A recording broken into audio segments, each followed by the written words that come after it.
वळूया पुढील बातमीकडे। पोषण आहार खाल्ल्यानं मुलांना उलट्या आणि जुलाब सुरू झालेले आहेत। पन्हाळा तालुक्यातल्या विद्या मंदिर माळवाडी प्राथमिक शाळेतील ही घटना आहे।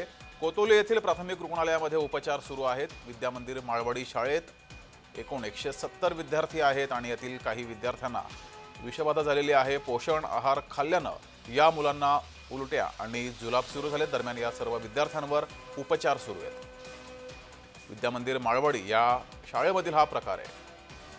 त्यामुळे पोषण आहाराचा दर्जा नेमका काय होता हा प्रश्न उपस्थित होतोय। दरम्यान इथल्या विद्यार्थ्यांनी पोषण आहार खाल्ल्यानं या विद्यार्थ्यांची तब्येत बिघडलेली आहे। काही विद्यार्थ्यांना उलट्या आणि जुलाब सुरू झाले। या सर्व विद्यार्थ्यांवर रुग्णालयामध्ये उपचार सुरू आहेत।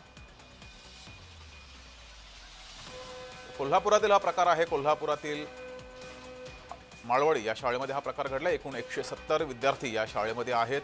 त्यातील काही विद्यार्थ्यांना विषबाधा झाली आहे। माळवाडी विद्या मंदिर माळवाडी शाळेत मुलं आलेले आहेत। दररोज शाळेतून तक्रार आहे, जेवणात आळ्या टोके गावत्यात, खडे गावत्यात, तरी मुलं उलट्या करतात।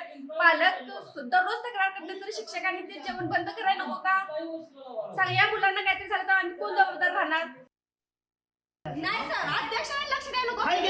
सकाळी सगळ्या पालकांची तक्रार आहे, सगळं जेवण चांगलं नसतं, शिक्षकांनी पण जबाबदार राहायलाच पाहिजे। जर मुलांचा जीव गेला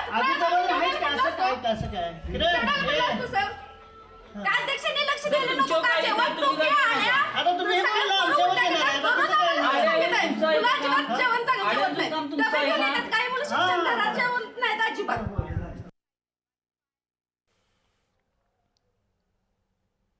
अधिक माहिती घेऊया। आपले प्रतिनिधी अमरसिंह पाटील आपल्या सोबत जोडलेले आहेत। अमरसिंह, हा कधीचा प्रकार आहे, किती वाजता प्रकार घडलेला आहे आणि किती विद्यार्थ्यांना उलट्या आणि जुलाब सुरू झालेत?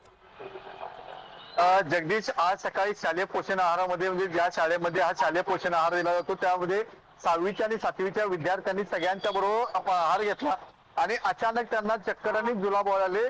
शाळेमध्ये जुलाबाची व्यवस्था नसल्याने ही घरी पळत होती। विद्यार्थी होते सगळ्यात महत्वाचे।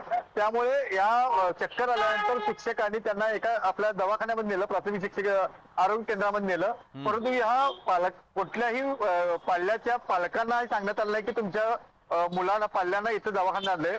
ज्या वेळा जास्त व्हायला लागलं त्यावेळा गावामध्ये चर्चा आली की कशामुळे झालं आणि पालक ज्यावेळेला दवाखान्यात गेले त्यावेळेला त्यांना कळालं की आपल्या मुलांनी शालेय पोषण आहार खाल्लाय।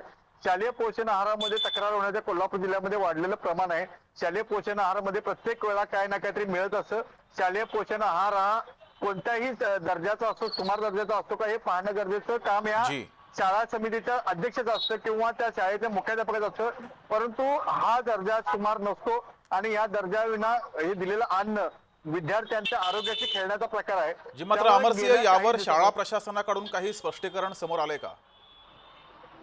शाळा प्रशासनाचा आपण संपर्क साधला असता, कोणी अजून बोलण्यास तयार नाही। आणि हे शालेय पोषण आहाराबद्दल आपण जिल्हा परिषद शिक्षण विभागाशी पण संपर्क साधला असता, तिथे कोणी सांगितलं की शालेय पोषण आहारचा एखाद्या व्यक्तीला ठेका दिला जातो आणि त्या ठेकेदार उपठेकेदार नेमतो असं बऱ्याच वेळा दिसतं। आणि त्या उपठेकेदाराने कुणी काय केलंय माहित नसतं, कारण या प्रत्येक वेळा या शाळेतील शालेय पोषण आहाराबद्दल तिथल्या स्थानिक नागरिकांनी त्या पालकांनी तक्रार केली होती, तरी याकडे दुर्लक्ष केलं। त्यामुळे आता जिल्हा प्रशासन यावर कसं बघते बघणं गरजेचं आहे। जगदीश जी, धन्यवाद अमरसिंह दिलेल्या या माहितीबद्दल।